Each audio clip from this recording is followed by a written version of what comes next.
afternoon, sir. I will block you now if you joke with me here. I will block you now if you joke with me here. I don't come here to joke with anybody here. Yes, sir. And you're going to Oh, I'm Proputowa. the second one, Proputowa. Betmark, Proputowa from. I will tell them more. Huh? Yes, sir. Yes, I will Proputowa. I'm not in the hook on. I also saw the back. One again, why not on a comment section? I hear unique bet. Kia would the worst. I had a phone and I get below to get Lazo. Okay.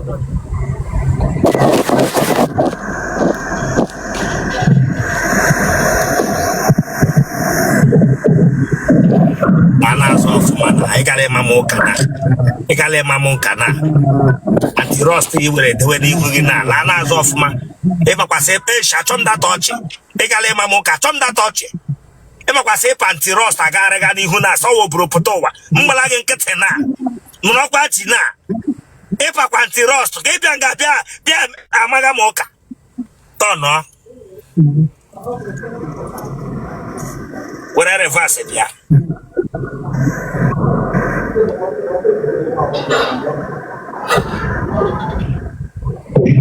Gagoni from. They will leave when you wear water. Sir? You take better of Singer. DJ better Robin. Ba. Aha, Amarachi. Amarachi on ya. Akazi. It's that for left. Had him 23 years. It's your mother. None. One year back. I've one number state. A ben a number. When you say Yara, you shake it.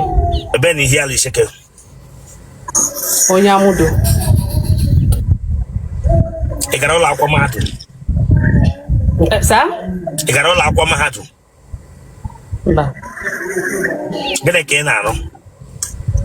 I'm a secretary na Alaba. Gebishna watch yang. Sir? Gebishna watch yang. From Lagos. The she who are of Matewa Pacano blue phone get canal. Phone give any huga. Phone give any huga. Abakulanya, Abakulanga be mamoka. Don't mala mokanga. Sorry, sir. Abakulanga be mamoka. Sorry, sir. Now one nigga one you kiss Anna. Nkiawo from Ghana. Nkiawo from Ghana. Otuna bo panty roast na. Otrolagabia. Take panty roast to Ghana. Those respect to what that touch from you. Sorry, sir.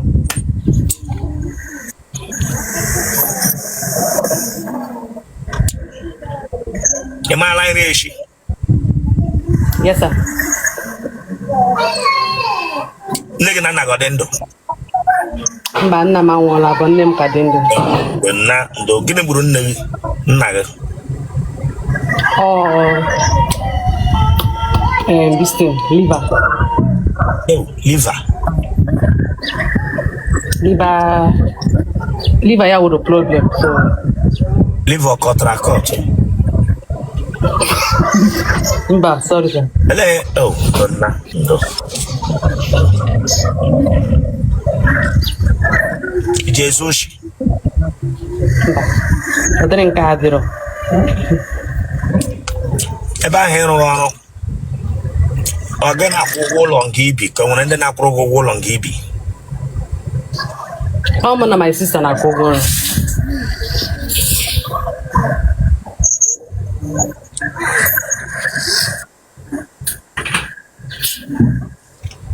O nwere onye na-ayị n'ime ahịa nga ahụ na-arụ ọrụ. Mba.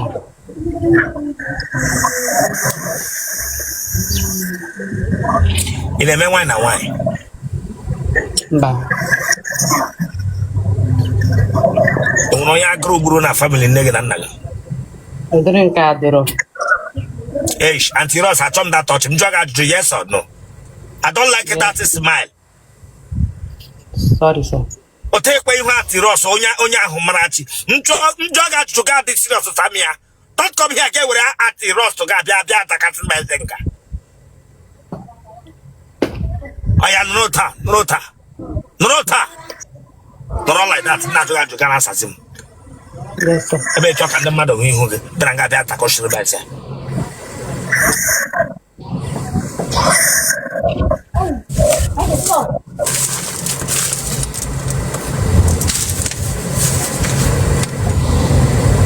Ije pantole. Sam? Ije pantole nobody. 2 times in a day, sir. Pantole kine you know but guess him 2 times in the pantole. 2.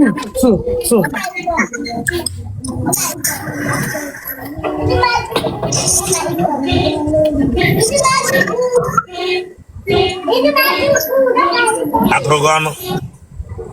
Mba. Munega diole.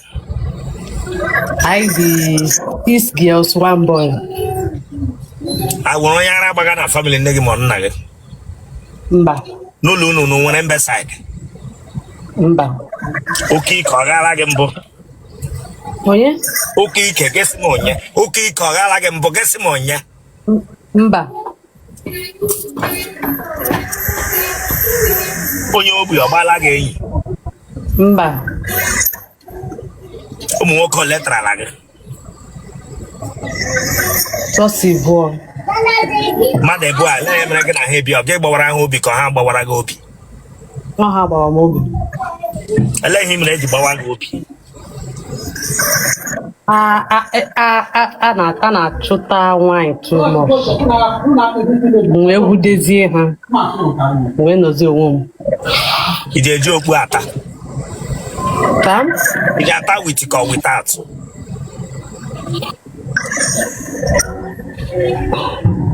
Without. Ị ji ata with ka without. Ị na-like with ka without. With. But ndị a gị na ha na-ayị ha na-ata gị with ka without. With no without anyone.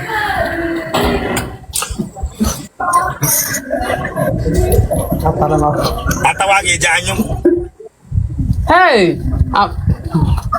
Damn you! Get away, hey! Hey! Sorry, sir. Damn you, hey! Look at this girl.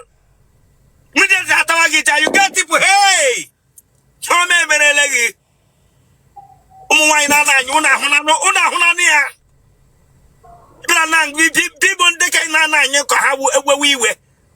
Hey!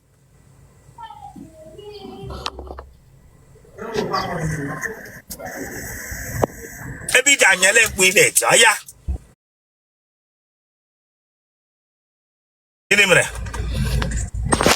Sorry, sir, mommy program that time.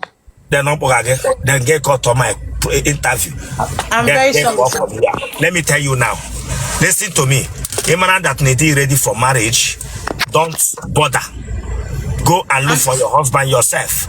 That need ready for marriage. That way, Maggie will say that and get away in the kitchen and cook. That is what I want you to do. You don't tell me that bullshit. If you have done, I'm serious. Listen to me. Hey. You must listen. Come bring that in where you kept it. That means you're not. And if I bring you down here, I will not bring you up again. Either you bring it out and cut it. That was my agreement with you. I got that phone.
more than a man. Listen, if you are not ready to stop it, let me be honest to you. There are men that will tell you that is good. I am telling you. That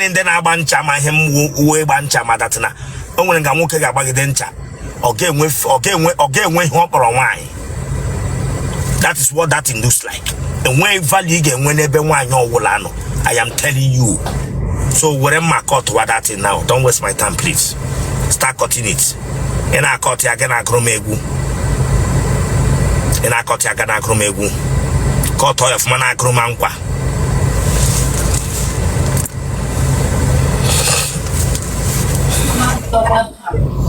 Cut to my data, they cut to try pieces get with them. Go up church, come up church.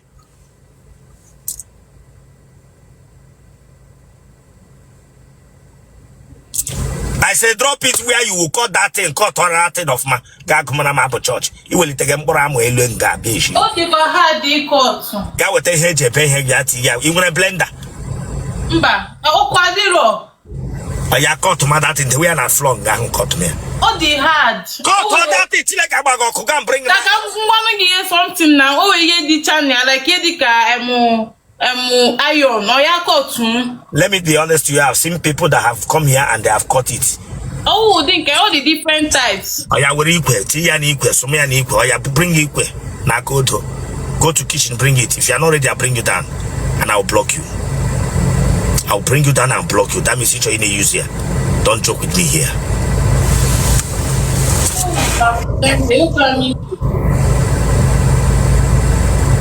Okay, have a night.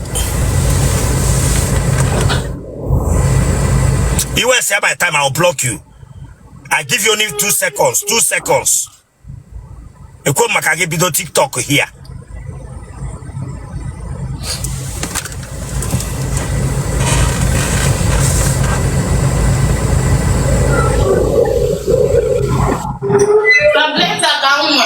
If you waste my time, I will block you. And I'm not joking with you here. If you, I asked you to listen. You know, I told you something here. Choose one thing. Either you choose that thing or you choose a man. I choose the man now. But if you really know, I'm not joking here, and you choose the man, then destroy that thing and don't make me angry and don't push me more. If you're a woman here and abroad, the way I talk, you don't like it, to get out of my live stream. Damn you all. Look at the way he talks. Just a moment time, be a man again, no, be no, I think I cut all that in pieces by pieces. Cut all that in pieces. Cut all that in Pramo, that in Chile, Cabago, cut on Pramoya.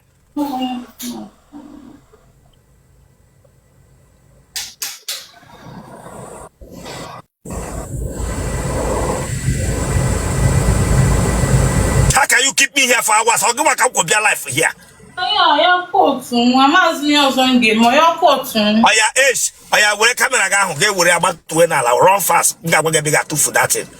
What bosses are worried about to win run fast, don't waste my time. Run fast, don't waste my time.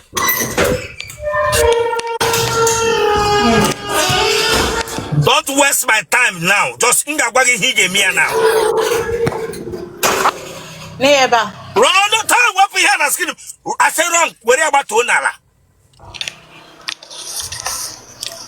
How about to go, Mia? Come hold Ebinati to fear. Come hold the environment. Come hold the environment. No, Ige were Lanya Ash, Lemaya. If not that thing. Ige were just somewhere and again look at that. I be naga here now.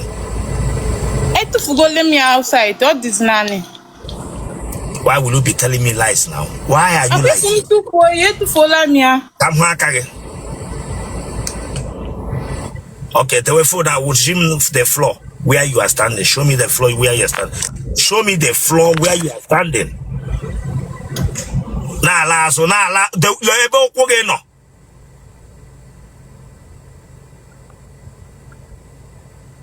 Power inside.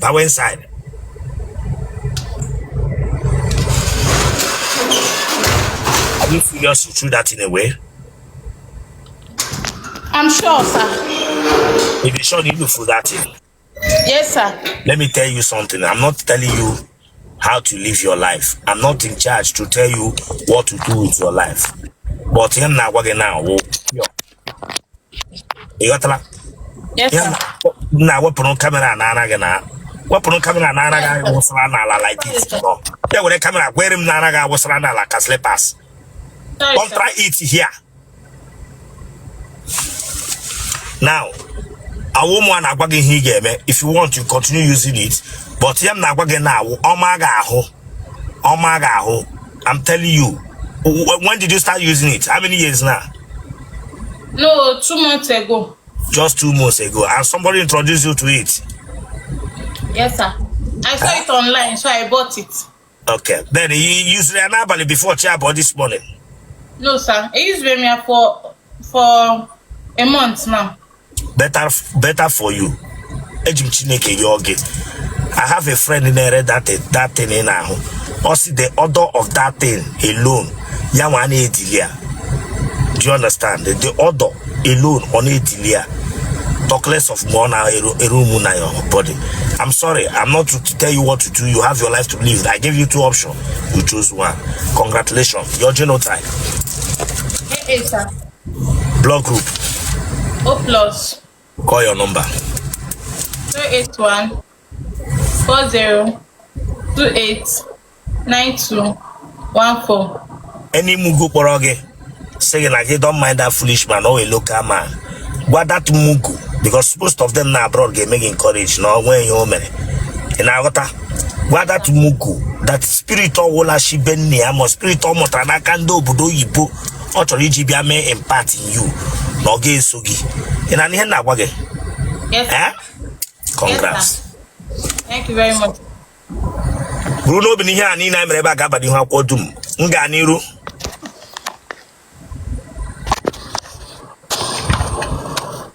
In an Yemneku. Yes, sir. Lanya, Ndapogagena, block on that in Epogagan Gam Nekutabe with you. That in Epogagubam Nekutabe with you, Hana block all of them. And I heard that one. Yes, Mark had their number, block on her now. Bruno Binia Menagim Rebaga, but you have what to Nganiru. Yes, sir. Okay, congrats. Thank you, sir. Hapawage, Kawala Zuzu Giti and on to own a question.